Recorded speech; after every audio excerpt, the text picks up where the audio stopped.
আসসালামু আলাইকুম। আশা করি সকলেই ভালো আছেন। টানা কয়েকদিন বৃষ্টি থাকার কারণে মাঠে আসতে পারতেছিলাম না। কারণ বৃষ্টির কারণে ঘাস কেটে খাওয়ানো যাচ্ছিল না। যে কারণে আমরা খড় খাওয়াচ্ছিলাম। আজকের মাশাআল্লাহ দিলে অনেকটা ভালোই আকাশ পরিষ্কার এবং রৌদ্র উঠছে। যেহেতু রৌদ্র উঠছে তাই চিন্তাভাবনা করলাম গিয়ে আজকের মাঠ থেকে কিছু ঘাস কেটে এনে গরুকে খাওয়াবো। মাঠে যেতেই দেখি যে আমাদের একটা কলা বাগান আছে। সেই কলা বাগানে কিছু কলা গাছ থেকে মোর্চা বেরোইছে। আর গাছগুলোর অবস্থা এমনই যা আশেপাশে ঝোপ জঙ্গলে পুরাই ভরে গিয়েছে। তাই সে মুহূর্তে আমি দেখলাম যে একটা মোর্চা প্রায় বেরোনো শেষ। এখন এই মোর্চাটাকে কেটে নিয়ে যাব, আজকে এটাকে রান্না করে খাওয়া হবে। তো মোর্চাটা আসলে অনেকটা বড় হয়েছে, কিন্তু কলার সাইজটা অনেকগুলো ছোট ছিল, তেমন একটা বড় হয়নি। এরপর ঠিক অন্য পাশে একটা গাছে দেখলাম, তা লক্ষ্য করে যে এই গাছটাতে কলা অনেকটাই পোক্ত হয়ে গিয়েছে, যা কাটার মতো সময় হয়েছে। তাই কলাটাকে কাটার জন্য কলা গাছের গোড়ায় গেলাম, কিন্তু কলা গাছের গোড়ায় এতটাই ঝোপ জঙ্গল ছিল যে গাছের গোড়ায় গিয়ে কলা কাটা আসলে সম্ভব হচ্ছিল না। তাই আমি আগে কলা গাছের গোড়া থেকে ঝোপ জঙ্গল পরিষ্কার করে নিলাম। আসলে আমাদের এদিকে ঝোপ জঙ্গলে অনেক পরিমাণ সাপ থাকে, তাই আমি একটু ভয় পাচ্ছিলাম। তাই একদম ভিতরে না ঢুকে দূর থেকে কলা গাছে কোপ দিয়ে কলাটাকে কাটার চেষ্টা করতেছিলাম। আর কলা কাটার কিছু নিয়ম আছে, অনেকে যারা দেশে থাকেন বা গ্রামে থাকেন তারা বুঝে থাকবেন। কারণ কলা কাটার সময় যদি কলা সরাসরি কেটে ফেলা হয়, সেক্ষেত্রে যদি কলা মাটিতে বা কোনো কিছুর লগে বাড়ি খায়, সেক্ষেত্রে কলা নষ্ট হয়ে যায়। কারণ পাকার পর এগুলো ভিতরে গিট গিট হয়ে যায়, যে কারণে ওগুলো কষ্ট লাগে খেতে। তাই আমি ওগুলোকে আর কাটলাম, মানে খুব সাবধানে কাটলাম। আর যেহেতু কলা গাছটা থেকে কলা কেটে নিয়েছি, তাই কলা গাছটাকে সুন্দর করে গোড়া থেকে পরিষ্কার করে ফেলে দিতে হবে। কারণ এগুলো যদি এখানে ঝাড়ে থেকে যায়, সেক্ষেত্রে এটা এখানেই পচবে এবং পচে এখানে নষ্ট হয়ে গিয়ে ঝাড়টা নষ্ট হয়ে যাওয়ার সম্ভাবনা থাকবে। তাই আমি সুন্দরভাবে গাছটাকে একদম ক্লিন করে কেটে এটাকে আলাদা করে ফেলে দেব। কারণ এটা যদি এখানে থাকে তো অন্য গাছগুলোর ক্ষতি হতে পারে। এখন আমি এই যে আমাদের জমিটা আছে, এই জমিটা অনেক দিন ধরে পতিত অবস্থায় পড়ে আছে। কারণ আমি বেশ কিছুদিন ধরে বাড়িতে ছিলাম না, বাড়িতে না থাকার কারণে এই জমিটা চাষবাস করা হচ্ছিল না। এখন যেহেতু আমি বাড়িতে এসেছি, তাই এই বাড়ি থেকে এই গাছগুলোকে, জমিটাকে পরিষ্কার করে তারপর অন্য অন্য যে আগাছা আছে সবগুলোকে পরিষ্কার করে ফেলবো। পরিষ্কার করে ফেলার পরে এখানে আমি গরুর জন্য ঘাস রোপণ করব। বর্তমানে আপনারা দেখতে পাচ্ছেন যে আমি আমার এখান থেকে যে আগাছা ঘাসগুলো আছে সেগুলো কেটে নিয়েছি, কারণ এখানে প্রচুর পরিমাণে আগাছা ঘাস জন্মে আছে। তাই আমি এগুলোকে নষ্ট না করে এগুলোকে কেটে আমি আমার গরুকে খেতে দেবো। কারণ এগুলোতে প্রচুর পরিমাণ ভিটামিন থাকে, যা অন্য অন্য ঘাসের তুলনায় অনেক কার্যকর গরুর জন্য। তাই আমি এটাকে একদম সুন্দরভাবে ঘাসগুলোকে মাটি থেকে কেটে নিয়ে যাব, আর এগুলোকে কাটার পরে আমি আমার গরুকে দিব। এই ঘাসগুলো এখান থেকে কেটে নেওয়ার ফলে আমার দুইটা কাজ হয়ে যাবে। একটা হচ্ছে এই ঘাসগুলো কাটার ফলে জমিটা পরিষ্কার হবে, এবং আরেক হচ্ছে এই ঘাসগুলো দিয়ে আমার গরুর খাবার হয়ে যাবে। তাই আমি চিন্তা করলাম যে এখানে যেহেতু আমি ঘাসের চারা রোপণ করব, তার আগে জমিটাকে পরিষ্কার করে নেওয়া উচিত। যেহেতু আমার কাছে এখন পর্যাপ্ত পরিমাণ সময় আছে, সেহেতু আমি এই ঘাসগুলোকে সুন্দরভাবে কেটে কেটে আমার গরুকে খাওয়াবো, যতদিন পর্যন্ত আমি আমার গরুকে খাওয়াতে পারি।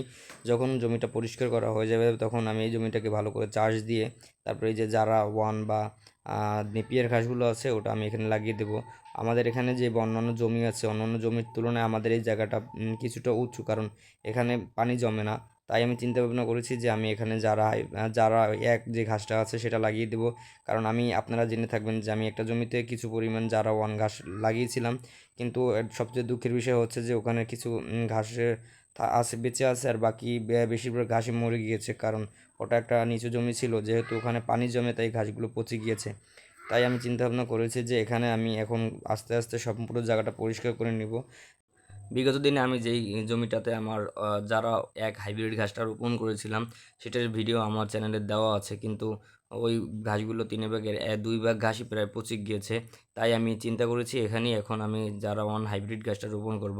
বর্তমানে আমার এখানে ঘাস কাটা শেষ, যেহেতু মাত্র আমার একটা গরু, তাই আমি অতিরিক্ত ঘাস কাটলাম না, কারণ এটা দিয়ে আমি অনেক দিন চালাতে পারবো। তাই অল্প পরিমাণে ঘাস কেটে নিয়ে গেলাম, যাতে আমার একটা গরুর প্রায় হাফ বেলার খাবার হয়। কারণ আমি এই ঘাসগুলোর সাথে খড় কেটে মিক্স করে খাওয়াবো, তাই বেশি পরিমাণ ঘাস আমার প্রয়োজন হয় না। তাই আমি এখান থেকে ঘাসগুলোকে নিয়ে যাচ্ছিলাম। যাওয়ার পথেই আমি এখানে দেখতে পেলাম আমাদের রাস্তার এই অপোজিট পাশে একটা কলা গাছের ঝাড় আছে, সেখানেও একটি কলা পোক্ত হয়েছে। তাই আমি চিন্তা করলাম যে এটাকেও কেটে নিয়ে যাওয়া উচিত, কারণ অতিরিক্ত পোক্ত হলে সেটা পাখি বা বাদুড় আছে যেগুলো আমার কলাগুলোকে নষ্ট করে ফেলতে পারে। তাই অতিরিক্ত পোক্ত না করেই আমি কলা গাছ থেকে কলা সংগ্রহ করি। আর এই কলা গাছটা ছিল একদম খালের তীরে, তাই এটাকে কাটার জন্য খুব সমস্যা হচ্ছিল। কারণ ভয় করছিলাম কিনা খালে পড়ে যায়, কিন্তু খুব সাবধানত কাটানোর জন্য কলাটা খালে না পড়ে গিয়ে কলার গাছসহ তীরে পড়ে এবং তীর থেকে আমি কলা সংগ্রহ করি এবং সংগ্রহ করে তা রাস্তার পাড়ে নিয়ে আসি। তো আমি আরও এক ছড়া কলা কেটে রেখেছি আগে থাকতেই, কারণ এখন আমার 2 ছড়া কলা হয়ে গিয়েছে।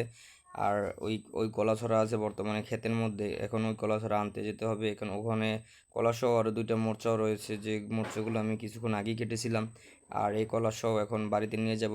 যেহেতু মানুষ আমি একাই, তাই কলাগুলোকে এখন বাড়িতে নিয়ে যেতে হবে। সুতরাং যে ভিডিও করতেছিল তাকে দ্বারাই কলাগুলো বাড়িতে নিয়ে আসলাম, আর আমি নিয়ে আসলাম ঘাসের বস্তা।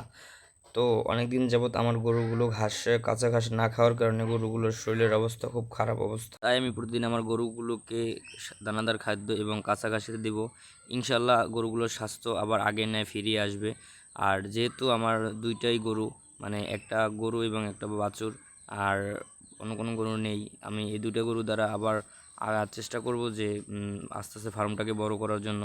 আর এটা আমি আপনাদের আগেও বলেছিলাম, যেহেতু আমার এটা পরীক্ষামূলক ছোট ফার্ম, তাই আমি আস্তে আস্তে বা একসাথে অনেকগুলো গরু না কিনে দুইটা একটা গরু দিয়ে শুরু করতেছি, কারণ এটা দিয়ে আমার একটা এক্সপিরিয়েন্সও হবে। আর 2 নম্বর হচ্ছে যে আমার গরুগুলোর বিভিন্ন ধরনের রোগ প্রতিকার যা আছে সম্পূর্ণ সম্পর্কে আমার একটা ধারণা হবে।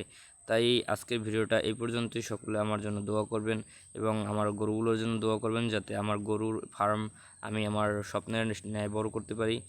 আজকের ভিডিও এই পর্যন্ত। আসসালামু আলাইকুম।